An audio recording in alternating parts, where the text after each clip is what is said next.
You ever look at a huge cliff face or a road cut and just wonder? It feels like it's trying to tell you something, right? Well, it is. The Earth has this incredible story, a history that's billions of years long, and it's written in the very stone under our feet. But you gotta know the language. So, let's learn how to read the rocks. So how do we actually do that? How do we become, geological detectives and figure out these ancient tales of oceans and mountains and creatures that are long gone? Well, it all starts with just a few fundamental ideas that let us translate this language. And really, there's no better place to start than the Grand Canyon. I mean, look at it. It's like the world's biggest, most epic history book, just laid wide open for us to see. Some of those pages at the very bottom, they go back almost 2 billion years.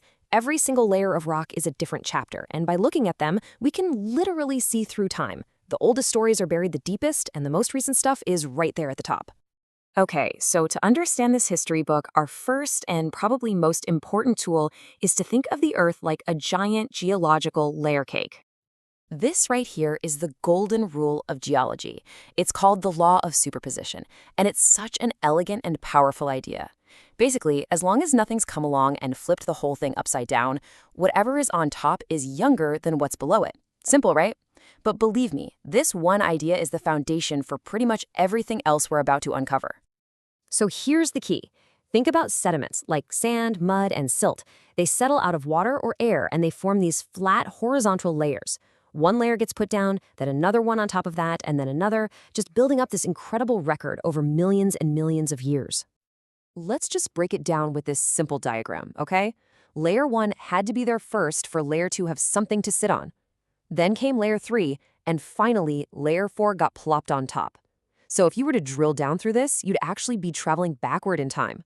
Layer 1 is the most ancient, and Layer 4 is the baby of the group. And this just shows you how it works in the real world, on a massive scale. We're back at the Grand Canyon. The Vishnu schist way down at the bottom is over 1 billion years old. And as you hike up, you're passing through hundreds of millions of years of history until you get to the Kaibab limestone right at the rim, which is a mere 270 million years old. It's a timeline standing on its end, a journey through deep time. But here's the thing. The layers only tell us the sequence of events. To figure out the actual timing and to compare layers from, say, North America to Europe, we need to find clues hidden inside the rock itself. And those clues are fossils. Life on Earth has changed so dramatically over time, and the fossils preserved in these rocks give us an amazing way to tell their relative age. Certain creatures, like these trilobites here, they only existed for a very specific window of geologic time. So if you find a particular kind of trilobite in a rock layer in Wales, and then you find the exact same one in a rock layer in New York, you can be pretty darn sure those two layers were formed around the same time. They're like little time markers, letting us connect the dots in the Earth's story across entire continents. Of course, the Earth's story isn't always so neat and tidy. I mean, come on, sometimes there are these dramatic plot twists, huge events that come along and just mess up our perfect layer cake. So take a look at this. You can see these distinct layers: sandstone, limestone, siltstone. They've all been broken and shifted along what we call a fault line. This is a record of a major event, like a powerful earthquake, that happened after those layers were already there. This brings us to a classic geological puzzle. What happened first? Did all these layers of rock get laid down nice and peaceful over millions of years and then get shattered by the fault? Or did the fault exist first and the layers just kind of formed around it? What do you think? The answer is just simple logic, right? You can't break something that isn't there yet. The layers had to be deposited first, and then the fault came along and sliced right through them. This is called the principle of cross-cutting relationships. Basically, any feature that cuts across another one is younger than the thing it cuts. So we have all these amazing tools, but they all depend on one huge, overarching idea that, frankly, makes the entire science of geology possible. This powerful phrase is the heart of it all. What it means is that the laws of nature are constant. The very same processes we see shaping our planet today are the same ones that shaped it in the distant, distant past.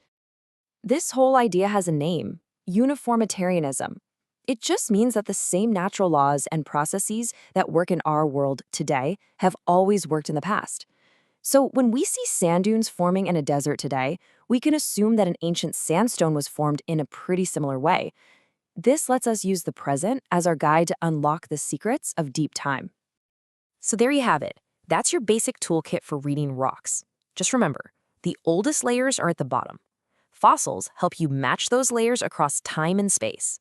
Anything that cuts through a rock is younger than the rock itself. And finally, the things happening today are the key to figuring out how all of this happened in the first place. So next time you're on a hike, or maybe even just driving past a road cut on the highway, take a second. Look at the layers, the tilts, the fractures. You now have the basic tools to start reading the epic story written in the stone all around you. So, what story does your part of the world have to tell?